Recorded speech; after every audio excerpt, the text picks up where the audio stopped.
Assalamualaikum warahmatullahi wabarakatuh.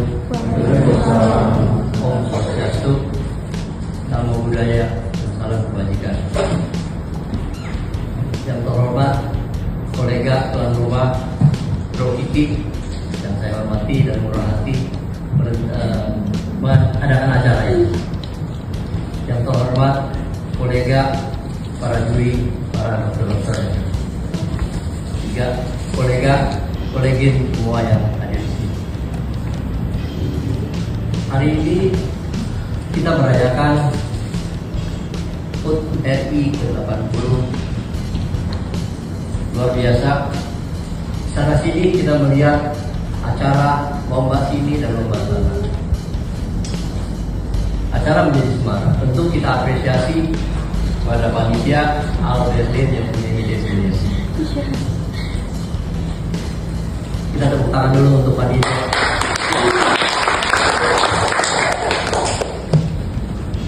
Judul saya hari ini adalah Merdeka atau Masih Dijajah.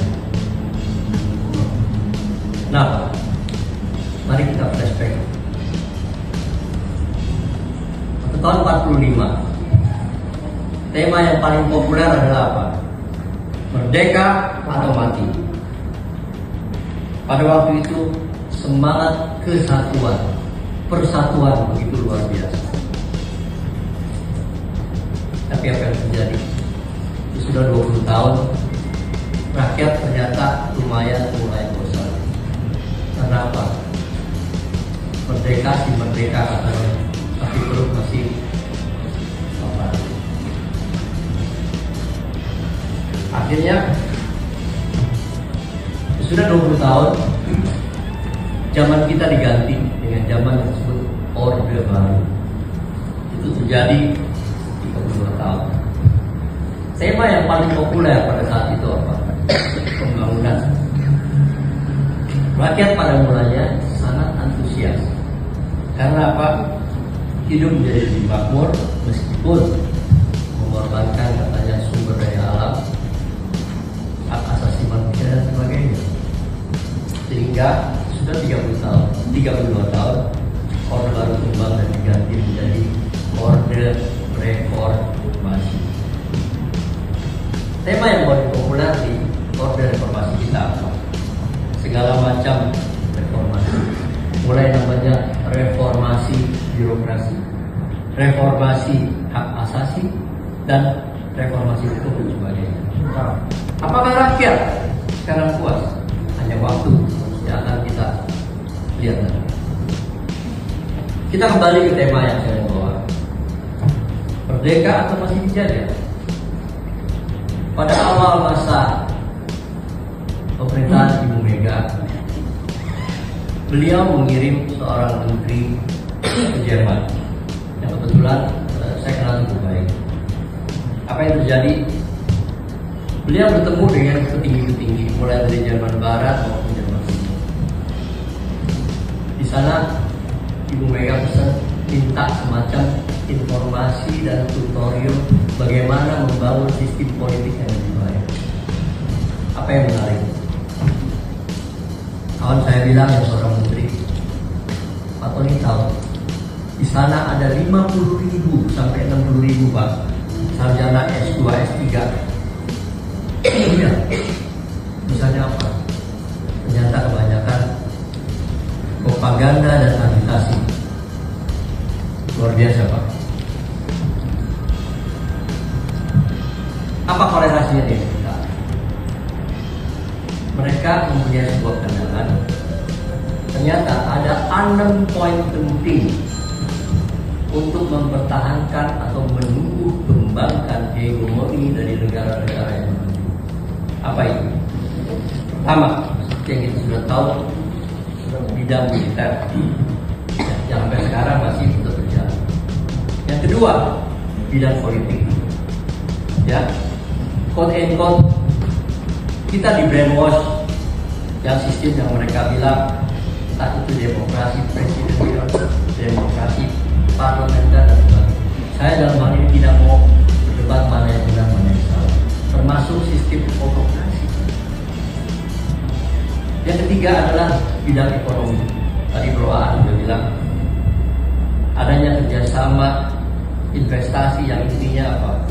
Harapannya dengan kerjasama ini kita tentunya cukup tergantung dengan beliau-beliau besar. Yang keempat, bidang agama. Terserah agamanya mau apa. Menurut kabarnya yang penting rakyat menjadi cukup tidak, supaya bisa lurus dan gampang dikendalikan. Ironis tapi itu fakta. Yang kelima, bidang ilmu pengetahuan dan teknologi. Untuk harapannya seperti kita yang pernah sekolah di Jerman, suka atau tidak suka, sengaja atau tidak sengaja, kita akan lebih berkiblat dengan iptek yang kita dapat di sana, baik segi produknya apa segala macam. Dan yang terakhir, ini yang pengen saya bagikan, apa? Budaya atau kultur. Kenapa? Karena ini menentukan nasib kita. Kenapa? Confucius pernah berkata, hati-hati dengan pikiran kita, karena itu akan menentukan perkataan kita. Hati-hati dengan perkataan kita, karena itu akan menentukan tindakan kita, menentukan lingkungan kita, yang akhirnya menentukan siapa teman-teman kita, termasuk di dalamnya menentukan kebiasaan, dan akhirnya itu menjadi budaya kita. Karena apa? Ada pepatah bilang, kalau itu sudah budaya akan menentukan nasib kita. Kembali lagi pepatah bilang, oh,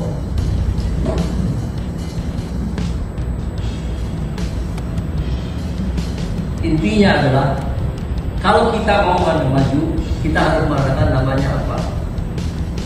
Kultur dekolonisasi.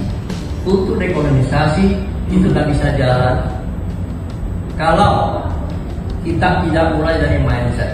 Mindset ini harus dari dalam diri sendiri. Dari mindset itu akan timbul sebuah kemerdekaan. Karena siapa?